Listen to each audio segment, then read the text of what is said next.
This is Find Your Daily Calm. I'm Sal Gaston.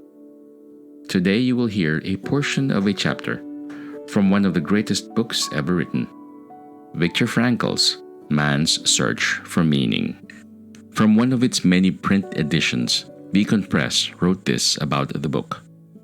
Psychiatrist Viktor Frankl's memoir has riveted generations of readers with its descriptions of life in Nazi death camps and its lessons for spiritual survival. Based on his own experience and the stories of his patients, Frankl argues that we cannot avoid suffering, but we can choose how to cope with it, find meaning in it, and move forward.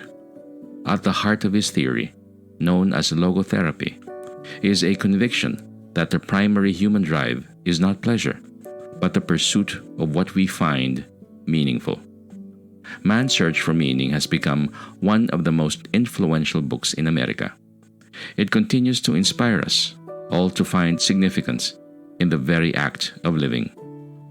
Born in Vienna in 1905, Viktor Frankl published more than 30 books on theoretical and clinical psychology and gained international renown.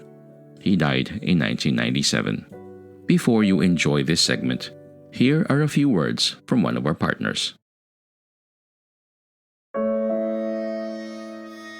With tired steps, we prisoners dragged ourselves to the camp gates. Timidly, we looked around and glanced at each other, questioningly. Then we ventured a few steps out of camp. This time, no orders were shouted at us, nor was there any need to duck quickly to avoid a blow or a kick. Oh no. This time the guards offered us cigarettes. We hardly recognized them at first. They had hurriedly changed into civilian clothes. We walked away slowly along the road leading from the camp. Soon our legs hurt and threatened to buckle. But we limped on. We wanted to see the camp's surroundings for the first time with the eyes of free men. Freedom, we repeated to ourselves, and yet we could not grasp it. We had said this word so often during all the years we dreamed about it that it had lost its meaning. Its reality did not penetrate into our consciousness. We could not grasp the fact that freedom was ours. We came to meadows full of flowers. We saw and realized that they were there, but we had no feelings about them.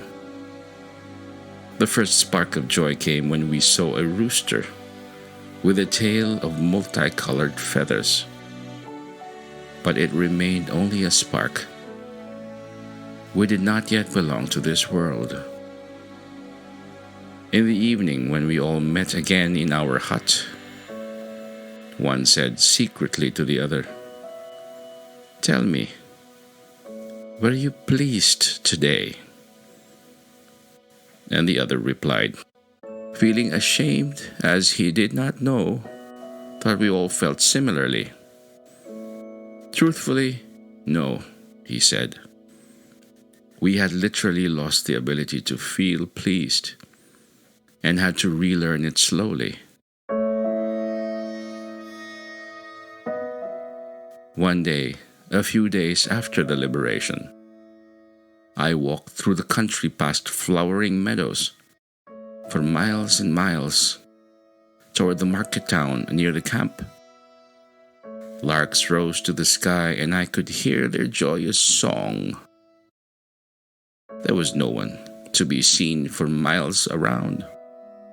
There was nothing but the wide earth and sky, and the lark's jubilation, and the freedom of space. I stopped, looked around, and up to the sky, and then I went down on my knees. At that moment, there was very little I knew of myself or of the world. I had but one sentence in mind, always the same. I called to the Lord from my narrow prison, and He answered me in the freedom of space. How long I knelt there and repeated this sentence, memory can no longer recall. But I know that on that day, in that hour, my new life started. Step for step, I progressed until I again became a human being.